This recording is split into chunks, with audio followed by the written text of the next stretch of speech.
नाशिक शहरामध्ये मोठ्या प्रमाणात खड्डे पडलेले खड्डे खड्डे पडले. काही उद्योजकही आपल्याला भेटून गेले, औद्योगिक वसाहती असेल किंवा नाशिक शहर असेल, मोठ्या प्रमाणात खड्ड्यांचं साम्राज्य आहे.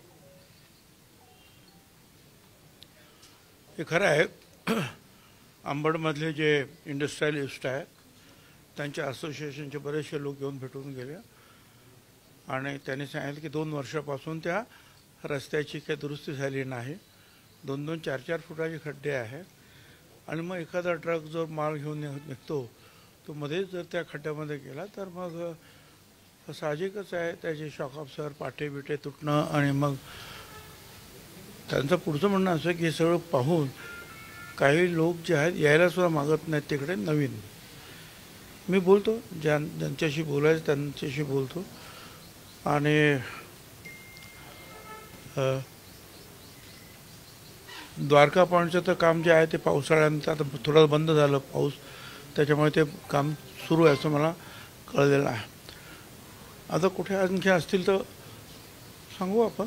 जी कोण कन्सर्न जे आहेत संबंधित अधिकारी जे आहेत अथॉरिटीज त्यांना सांगू, त्यांच्या काय अडचणी आहेत त्याही समजावून घेऊ. आणि कुंभमेळ्यासाठी तर आपल्याला नाशिकचं मोठं काम करायचंच आहे, परंतु हे त्यापेक्षा जास्त महत्त्वाचं आहे. अगोदर हे करायला पाहिजे, मग आपल्याला बाकीचं जे आहेत करायचंच आहे ते. पण असं जर सगळीकडे खड्डे असतील तर आपण येणाऱ्या लोकांपुढे काय आदर्श ठेवणार आहोत शहराचा. समीर भाऊंच्या काळामध्ये नाशिकमध्ये एअरपोर्टची निर्मिती झाली, तर नवीन टर्मिनल जे आहे कुंभमेळ्यापूर्वी ते व्हावं अशा प्रकारची आपण. मी बरोबर आहे. पहिलं टर्मिनल जे आहे हे आपण केलं तिथे आणि त्यावेळेला बँगलोर दिल्ली सगळीकडे जाऊन HALच्या अधिकाऱ्यांशी वारंवार भेटून त्यांच्या मग बोर्ड मीटिंग्स वगैरे झाल्या आणि त्यातून मग बऱ्याच प्रयत्नानंतर ती जागा आपल्याला मिळाली. आणि मग त्याच्यामध्ये परत पैशाची अडचण. मग ते माझ्याकडे PWD होतं त्यावेळेला. PWDच्या माध्यमातून केवळ 80 कोटी रुपयामध्ये आपलं टर्मिनल आणि आपण ते सगळं काम करून घेतलं होतं. देशातलं ते पहिला एअरपोर्ट आहे जो PWDने स्वतःच्या खर्चाने बांधला आणि स्वस्तात. पण तिथे जे आता ज्या पद्धतीनं जे आहे विमानं वाढत आहेत, प्रवासी वाढत आहेत आणि आता जो कुंभमेळ्यामध्ये जी आणखी गर्दी होईल ते पाहता ते टर्मिनल वाढवणं हे आवश्यक आहे. आणि त्या संदर्भामध्ये मी मुख्यमंत्र्यांशी स्वतः बोललेलो आहे, पत्र दिलंय, बोललो आहे. सहकारी बँक घोटाळ्याच्या आरोपपत्रामध्ये ईडीने रोहित पवारांचं नाव हे दिलेलं आहे. रोहित पवारांचं नाव आले ईडीकडून चौकशी. काय ते चौकशी करतात करतील ना, चौकशी असेल तर काय ते सांगतील. त्यांच्याकडे काय असेल ते प्रश्न विचारतील, ते उत्तर देतील. तुम्ही काय सांगणार. धनगर समाजाचे जे विद्यार्थी होते त्यांना लाभ मिळावा यासाठी सरकारची योजना आहे, मात्र त्या योजनेअंतर्गत भ्रष्टाचार झालेला आहे आणि जे लाभार्थी मुलं आहेत ते बाजूला राहतात आणि संस्थाचालकच पैसे लाटत आहेत असं. तर मी तर ते पहिल्यांदाच ऐकलं, परंतु असं का असेल तर जरूर संबंधित लोकांशी मी बोलेन आणि चौकशी करू. अंबादास दानवेंनी असं म्हणलंय, अंबादास दानवे रोहित पवारांना ईडीची नोटीस आल्यानंतर ज्यांच्या विरोधात तुम्ही ढिगभर पुरावे दिले ते आज भाजपमध्ये आहे, मग रोहित पवारांचं काय घेऊन असं त्यांचं म्हणणं आहे. आता मी काय त्याच्यावर काय मी भाष्य करणार. काय आम्हाला सुद्धा अशा नोटिसा आल्या, आम्ही तर त्रास भोगला सुद्धा संपूर्ण कुटुंबाने आणि अजूनही आमच्या पाठीमागे लोक लागतात.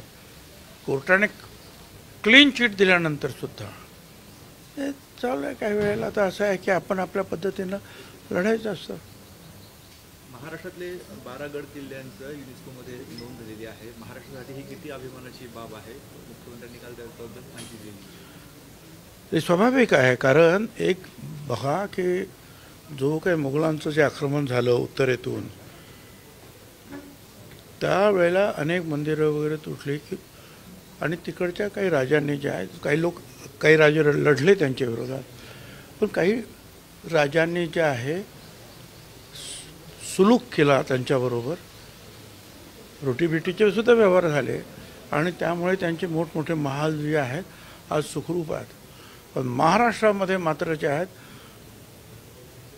त्या मुघलांना आणि आक्रमणाला अडवण्याचं काम शिवछत्रपतींनी केलं आणि ते करत असताना असताना त्यांनी स्वतःच्या महालाचा विचार केला नाही, तर या गडकोटांचा विचार केला.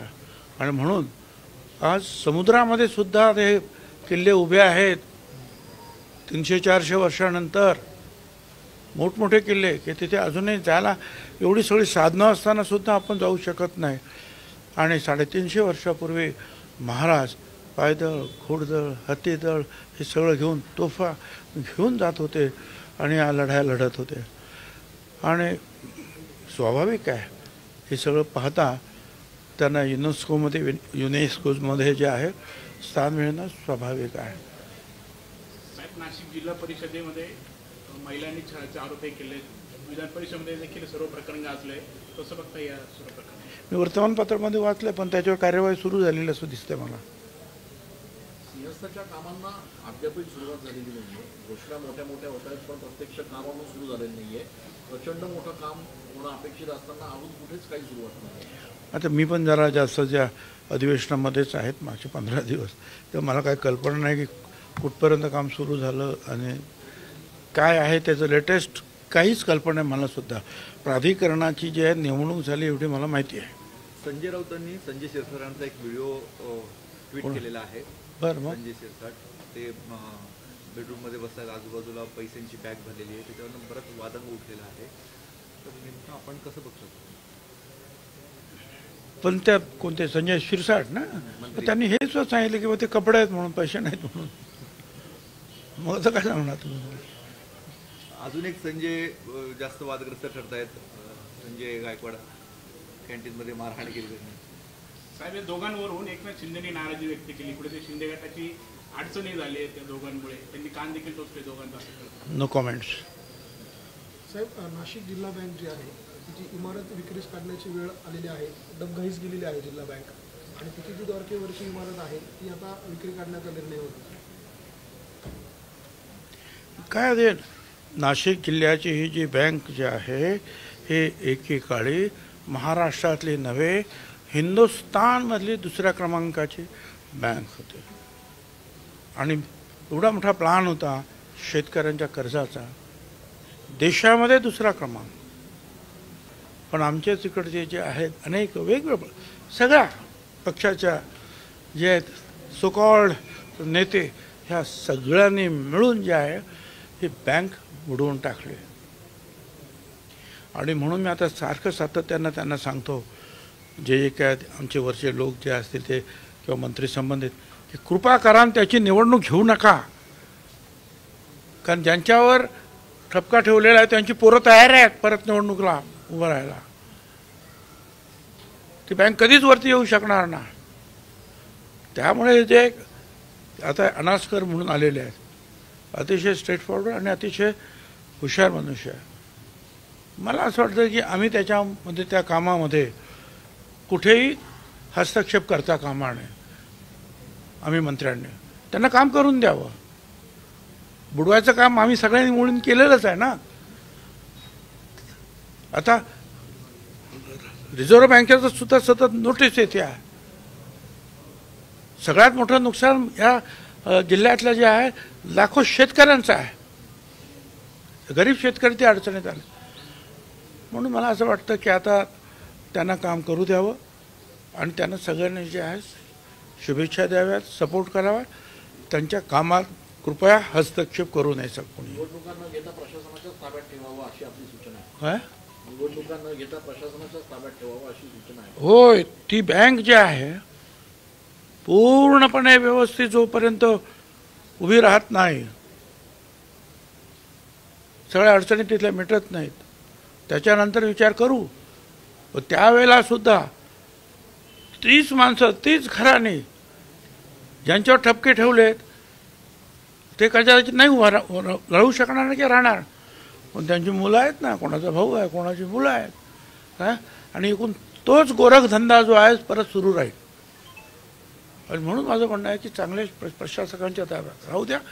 काही बिघडत नाही आहे काय, ते सुद्धा जे जनतेचं कल्याणच करण्यासाठी काम करत आहेत. साहेब, जनसुरक्षा विधेयकामुळे नक्षलवादी आणि डाव्या विचारसरणीच्या ज्या संघटना आहेत त्यांच्या बेकायदेशीर कृत्यांना आळा बसेल असं फडणवीस म्हणत आहे. तर त्या डाव्या संघटनांची जी नावे जाहीर करा असं उद्धव ठाकरेंनी मागणी केली. ठीक आहे ना, आता मग त्यांनी मागितलं तर ते मुख्यमंत्री त्याला उत्तर देतील. पण मुख्यमंत्र्यांनी स्पष्ट सांगितलं कुठल्याही राजकीय पक्षाला, अगदी मार्क्सवादी कम्युनिस्ट पक्षाला सुद्धा कुणालाही काळजी करायचं काही कारण नाही. काय आंदोलन करण्याचं, लोकांचे प्रश्न मांडण्याचे, लिहिण्याचं, बोलण्याचे सगळ्यांना अधिकार आहेत. काय अशी ग्वाही त्याने on the floor of the house दिलेली आहे. साहेब गोटी टोल नाका आणि पुढे समृद्धीचा टोल नाका आहे, नाग भूर्दंड सहन करावा लागतो. आहे आता डबल तो कसा त्याचं सुद्धा पत्रवरती केलेलं आहे. कारण ते घोटीचं झालं का ताबडतोब दुसरं येतो काय, आणि मग दोन दोन त्यांना भरावे लागलं. आता त्याच्यातून कसा मार्ग काढायचा ते बघतील काय करायचं. एकनाथ शिंदे 2 दिवसापूर्वी कारण इकडची हा जो जे ह्या बीओटीवर आहे हा प्रोजेक्ट वेगळा आहे, त्याचे सुद्धा पैसे वसूल व्हायचे. आणि तो प्रोजेक्ट वेगळा आहे, नवीन आहे, त्याचे सुद्धा पैसे वसूल व्हायचे. काय मार्ग काढतात पाहू. सांगलीमध्ये ड्रग्जचा कारखाना उद्ध्वस्त केला आणि जो तिथला आरोपी आहे त्याचं कनेक्शन दाऊद सोबत आहे. एकूणच सरकारनं आता कारवाई करायला सुरुवात केलेली आहे. असं त्याच्याबद्दल फार मोठं डिस्कशन विधानसभेत झालं. मुख्यमंत्र्यांनी सुद्धा फार कडक भूमिका घेण्याचं जे आहे तिथे आश्वासन दिलेलं आहे. नाशिकमध्ये सुद्धा अशा काही ठिकाणी काही कॉलेजेसमध्ये ह्या गोष्टी मोठ्या प्रमाणावर सुरू आहेत. आणि विशेषतः काही कॉलेजांमध्ये परदेशी विद्यार्थी आहेत आणि त्यांची एवढी दादागिरी आहे की त्या गावच्या लोकांना सुद्धा ते गावचे लोकसुद्धा त्यांना घाबरतात. आणि त्यातून जे आहे ह्या ड्रग्जचा प्रचार होतो आहे. मुख्यमंत्र्यांनी सांगितल्यानंतर सुद्धा आता आम्ही वाट बघतो आहोत की आमच्यासुद्धा पोलिसांचे जे आहे हे कधी लक्षात येणार आहे. साहेब जयंत पाटलांनी त्यांच्या पदाचा राजीनामा दिला आहे. शशिकांत शिंदे हे प्रदेशाध्यक्ष झालेले आहेत राष्ट्रवादी. झाले मला काही कल्पना नाही.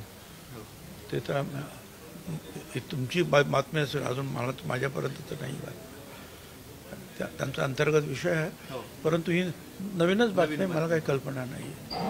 धन्यवाद सगळ्यांना.